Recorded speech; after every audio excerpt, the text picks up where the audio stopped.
Halo semua, balik lagi bareng gue Fian Raffe. Dan seperti biasa, di video kali ini gue bakalan lanjutin alur cerita yang sebelumnya pernah gue upload.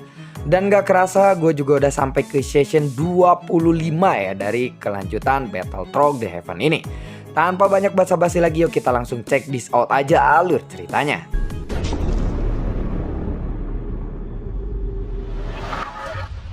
Di episode sebelumnya, Xiayan yang menghampiri mayat dewa primordial bintang 5. Saat ini, Xiayan lalu bertanya kepada jiwa dari klan Cimi ini. "Mari kita berbicara tentang mayat dewa asli ini," ucap dari Xiayan. Setelah jiwa dari klan Cimi ini muncul, dia mulai berpura-pura bodoh kepada Xiayan ini dan mengatakan beberapa ucapan omong kosong atau membual.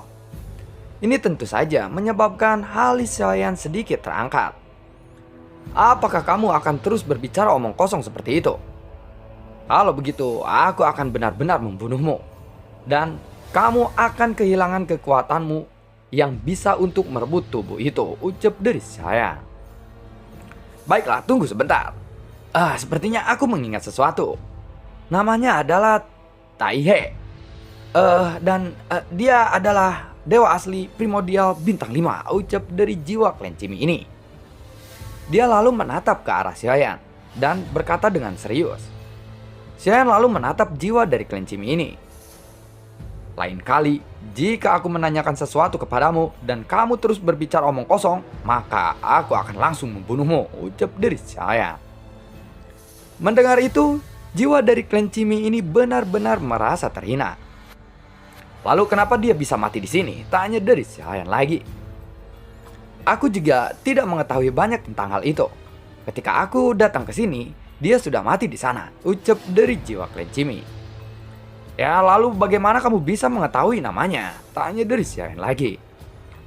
"Aku benar-benar tidak tahu, tetapi salah satu kaisar pemakan jiwa yang telah aku rasuki sebelumnya tahu tentang hal ini, dan aku belajar darinya ketika merebut tubuhnya. Sayang sekali dia telah benar-benar mati, dan bahkan jiwanya telah terhapus sepenuhnya. Dan kekuatan untuk merebut tubuh itu pun menjadi tidak ada gunanya lagi," ucap dari jiwa klan Cimi ini. Alis Xiayan pun sedikit berkenyut lagi. Dia mendengar kata-kata ini. Artinya, dia benar-benar tidak bisa mendapatkan informasi yang berguna dari mayat dewa asli bintang 5 ini. Namun, Xiayan masih merasa bahwa ini agak sedikit aneh. Bukan karena mayat dewa asli ini yang aneh, tetapi kehadirannya di sini membuat Xiayan merasa aneh. Xiayan memandang jiwa dari klan Cimi ini. "Apakah aku harus bertanya kepadamu atau kamu yang akan mengatakannya sendiri kepadaku?" tanya dari Xiayan. "Kamu tidak boleh menggertak seseorang seperti itu. Aku sudah mengatakan semua yang aku katakan dan aku ketahui kepadamu," ucap dari jiwa klan Cimi ini. "Apa yang kamu katakan barusan memang sebuah kebenaran, tetapi belum mengatakan semua kebenaran itu. Kamu pasti membawa mayat dewa asli ini ke sini, bukan? Dan aku rasa dia tidak mati di sini. Jika kamu tidak memberitahuku, aku akan memeriksa jiwamu," ucap dari saya. Mendengar itu, jiwa dari klan Cimi pun langsung merasa sedih. Untuk membunuh Xiayan, ia bahkan mengorbankan sebagian jiwanya sendiri. "Ya, baiklah, mayat dewa asli ini memang dibawa olehku ke sini," ucap dari jiwa klan Cimi ini. Jiwa dari klan Cimi pun lalu mengangguk dan akhirnya mengakui fakta yang telah ditebak oleh Xiayan ini. Dan tebakan Xiayan memang benar adanya. Tetapi pada saat ini, Xiayan lalu mengangkat tangannya secara langsung. Dan kekuatan jiwa yang kuat pun menyelimuti jiwa dari klan Cimi ini. "Kamu penuh dengan omong kosong. Apa gunanya aku terus menjagamu sekarang? Jadi lebih baik aku akan mencari tahu sendiri ke dalam jiwamu secara langsung," ucap dari Xiayan. Kekuatan jiwa Xiayan segera membungkus jiwa dari klan Cimi ini. Xiayan terlihat sangat serius sekarang. Selama informasi ini masih ada di dalam ingatannya, maka Xiayan dapat memahami segala sesuatu dan menyelusuri jiwanya. Dia tidak perlu mendengarkan ocehan dari jiwa klan Cimi ini lagi. Tunggu sebentar. Aku mohon tunggu sebentar. Jika kamu memeriksa jiwaku ini akan meledakkan diri. Dan Aku akan mengatakan yang sebenarnya saja kepadamu sekarang, ucap dari jiwa klan Cimi ini. Bahkan ketika jiwa dari klan Cimi ini memohon belas kasihan kepada Xiaoyan, Xiaoyan tetap menatapnya dengan tatapan yang tegas. Matanya menunjukkan ketidakpedulian saat ini. Jiwa dari klan Cimi ini benar-benar cukup licik. Wuss! Xiaoyan langsung memeriksa jiwa dari klan Cimi ini. Setelah beberapa saat berlalu, Xiaoyan masih saja belum menyelesaikannya. "Apakah kamu belum menemukannya?" tanya dari jiwa klan Cimi. Xiaoyan pun sedikit terkejut ketika jiwa dari klan Cimi ini tiba-tiba bertanya kepadanya. Namun, tatapan Xiaoyan berbalik ke arah mayat dewa asli lagi. Pada akhirnya, tatapan mata Xiaoyan tertuju pada 5 bintang yang redup yang ada di atas alisnya. Xiaoyan tiba-tiba memikirkan sesuatu. Ternyata, walaupun dia sudah mati, lalu esensi darahnya sudah terkuras dan dia tidak punya sumber energi lagi.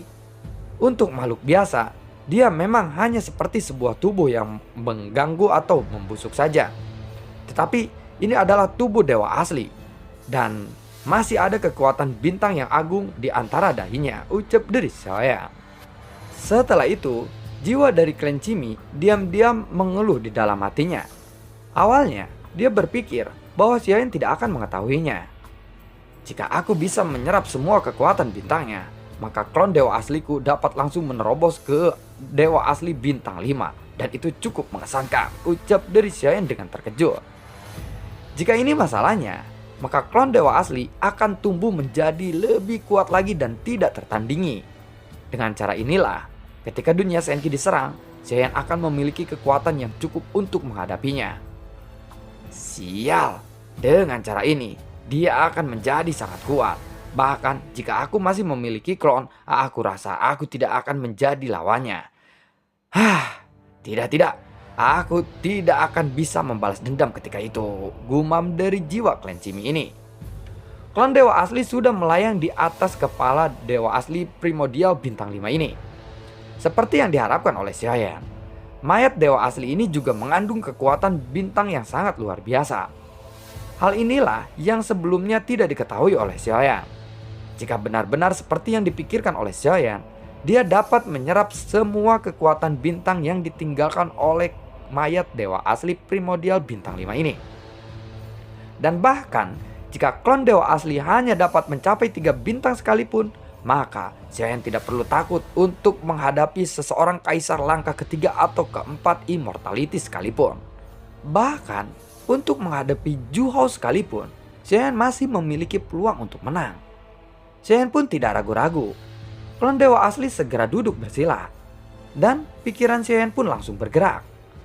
Setelah itu, tanda bintang 5 yang redup di kepala dewa asli pun mulai bersinar terang lagi. Kemudian, kekuatan bintang yang agung itu langsung menuju ke arah klon dewa asli milik Xiaoyan. Ini dia. Tidak heran mayat dewa asli ini disimpan di sini. Tujuan sebenarnya adalah untuk melihat kekuatan bintang yang terkandung di dalamnya, ucap dari Xiaoyan. Tetapi, tatapan Xiaoyan ini masih tertuju kepada jiwa klan Cimi yang ada di depannya. Pasti ada sesuatu yang aneh tentang ini. Pada saat ini, semuanya tampak berjalan terlalu lancar. Xiaoyan khawatir ini adalah permainan yang ditentukan oleh jiwa klan Cimi untuknya. Ketika Xiaoyan bergabung dengan klon bocah gemuk, jiwa dari klan Cimi ini jelas memiliki kendali mutlak. Artinya, pada saat itu, jiwa dari klan Cimi ini mungkin dapat sepenuhnya mengontrol klon bocah gemuk ini untuk menghancurkan serangan Xiaoyan. Tapi, dia lebih memilih untuk tidak melakukannya. Jadi dia sengaja berpura-pura untuk bertarung dengan jiwa asli dari bocah gemuk ini secara langsung. Jika Xiaoyan tidak berpikir dengan hati-hati, Xiaoyan mungkin akan benar-benar ditipu olehnya lagi. Sampai sekarang, ternyata Xiaoyan masih dalam permainan jiwa dari klan Cimi ini. Xiaoyan menatap jiwa dari klan Cimi ini yang saat ini dipenuhi dengan kesedihan. Dan sepertinya Xiaoyan telah menebak sesuatu. Rencanamu seharusnya sudah hampir selesai, bukan? Ucap dari Xiaoyan. Jiwa dari klan Cimi ini tertegun sejenak dan menatap ke arah Xiaoyan dengan bingung. Rencana? Rencana apa? Tubuh bocah gemuk ini telah diambil olehmu. Jadi, rencana apa lagi yang bisa aku miliki sekarang? Jika kamu bersikeras menemukan alasan untuk melenyapkanku, bunuh saja aku sekarang, ucap dari jiwa Clan Chimmy itu. Apakah kamu masih berpura-pura? Kalau begitu, aku akan segera menebak rencanamu itu, jawab dari Xiaoyan. Mendengar apa yang dikatakan oleh Xiaoyan ini, jiwa dari Clan Chimmy pun terdiam. Pada saat ini, dia masih terlihat sangat polos, seolah-olah tidak tahu apa yang dibicarakan oleh Xiaoyan. Jika tebakanku benar, saat ini kamu sedang mempermainkan permainan yang sangat berbahaya. Aku yakin merebut tubuh bocah gemuk ini bukanlah tujuan utamamu, karena tujuan utamamu yang sebenarnya saat ini masih belum bisa dipenuhi, dan kamu masih gagal. Kamu masih berniat untuk mengambil klon dewa asliku, bukan? Klon bocah gemuk ini memiliki puluhan jiwa. Memang ini tidak buruk, tetapi dibandingkan dengan klon dewa asliku, klon bocah gemuk ini bukanlah apa-apa, ucap dari saya. Ketika jiwa dari Clan Chimmy ini mendengar itu, dia segera bersiap untuk membantahnya. Tetapi Xiaoyan tidak menunggu jawaban dari jiwa Clan Chimmy ini. Xiaoyan terus berbicara lagi. Semua yang kamu rencanakan ini adalah yang terjadi sekarang. Sepertinya rencanamu berjalan dengan lancar, ucap dari Xiaoyan. Setelah itu, klon dewa asli pun langsung berhenti menyerap kekuatan bintang-bintang pada mayat dewa asli primordial bintang 5. Karena kamu tidak mengakuinya, maka aku akan menyerap kekuatan bintang-bintang ini, ucap dari Xiaoyan. Klon dewa asli pun langsung mundur. Xiaoyan merasa bahwa perilaku jiwa dari Clan Chimmy ini terlalu aneh. Di dalam tubuh bocah gemuk itu, dia selalu bersaing dengan Xiaoyan. Tentu saja, jika Xiaoyan tidak berinteraksi dengannya, mungkin Xiaoyan benar-benar tidak akan melihat keanehan apapun. Padahal ketika Xiaoyan ingin merebut klon dewa asli, jiwa dari Clan Chimmy ini begitu kuat dan menakutkan. Bahkan Xiaoyan tidak berdaya saat itu. Jika saja Xiaoyan tidak dibantu oleh siapa? Ada yang ngebantu Xiaoyan tapi gue lupa. Xiaoyan pasti akan gagal untuk mendapatkan klon dewa asli waktu itu. Memang tidak dapat disangkal bahwa Xiaoyan ini menjadi lebih kuat sekarang. Tetapi bahkan jika Xiaoyan menjadi lebih kuat, seharusnya jiwa dari Clan Chimmy ini masih bisa bersaing dengannya. Oleh karena itu, hanya ada satu kemungkinan dalam situasi seperti ini, yaitu jiwa dari Clan Chimmy telah sengaja melakukan ini semua. Dia membiarkan Xiaoyan berhasil untuk merebut klon bocah gemuk itu. Dan bahkan dia berharap Xiaoyan akan memperhatikan kekuatan bintang pada mayat dewa asli bintang primordial 5 ini. Dia dengan sengaja membiarkan klon dewa asli Xiaoyan untuk menyerap kekuatan bintang pada mayat dewa asli itu. Dan begitu Xiaoyan benar-benar menyerapnya, maka masalah yang sebenarnya akan muncul. Adapun apa masalah yang akan terjadi, Xiaoyan masih tidak mengetahuinya. Tetapi Xiaoyan yakin dengan tebakannya saat ini, dan Xiaoyan tidak bisa mengambil resiko begitu saja. Aku akan pergi, karena ini semua bukanlah milikku, dan aku tentu tidak akan memaksanya, ucap dari Xiaoyan. Setelah berbicara seperti itu, klon bocah gemuk lalu membuka mulutnya dan langsung menghirup jiwa dari Clan Chimmy ke dalam tubuhnya lagi. Jadi tujuanmu sebenarnya adalah untuk merebut kembali klon dewa asli. Mungkinkah ada sesuatu yang aneh dari mayat dewa asli primordial bintang 5 ini, gumam dari Xiaoyan. Sekarang, Xiaoyan pun membuat rencananya sendiri. Pada situasi seperti ini, Xiaoyan tentu saja tidak akan membiarkan harta yang begitu berharga seperti klon dewa asli ini berpindah tangan. Tetapi Xiaoyan merasa ada sesuatu yang salah kali ini. Jadi, dia pasti tidak akan mengambil risiko itu. Pada saat ini, Bing Yutu menyapu ke arah sisi Xiaoyan, dan sosoknya berubah menjadi lebih besar lagi. Meskipun dia sangat tidak mau menjadi tunggangan Xiaoyan, tetapi ia tidak punya pilihan lain sekarang, karena dia harus menjamin keselamatan Xiaoyan ini. Oh ya, di mana kodok raksasaku? Tanya dari Xiaoyan. Tapi Xiaoyan lalu mengabaikan Bing Yutu, dan dia langsung merasa terhina setelah itu. Senior Bing Yutu, maukah Anda membawaku sekarang? Tanya dari Wuzan. Persetan dengan kalian, ucap dari Bing Yutu dengan marah saat ini. Tidak lama kemudian, katak raksasa itu pun muncul di depan Xiaoyan. Haha, dalam hal kecepatan, katak ini lebih baik darimu, benar kan? Ucap dari Xiaoyan kepada Bing Yutu. Setelah selesai berbicara, sosok Xiaoyan pun lalu duduk di atas kepala katak raksasa itu.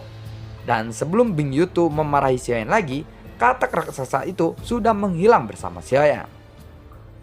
Kecepatan katak raksasa ini memang sangat cepat. Pada kecepatan ini, Xiaoyan dapat melakukan perjalanan melalui jurang kutub maut dengan sangat cepat.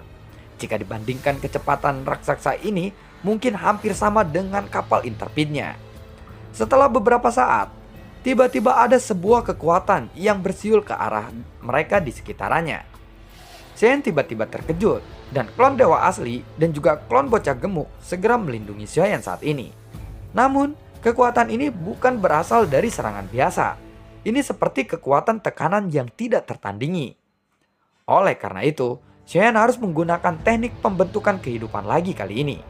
Namun, dia hanya menyatu dengan klon dewa asli saja. Karena saat ini, dia tampaknya tidak perlu ikut menggabungkan klon bocah gemuk itu. Tentu saja, jika Xiaoyan menggabungkan dua klon sekaligus pada waktu bersamaan, itu akan menjadi sangat singkat. Namun, resikonya juga sangat tinggi. Karena teknik pembentukan kehidupan berlangsung dengan kekuatan tubuh Xiaoyan yang asli, jadi peningkatan kekuatannya sendiri akan sangat penting untuk saat ini.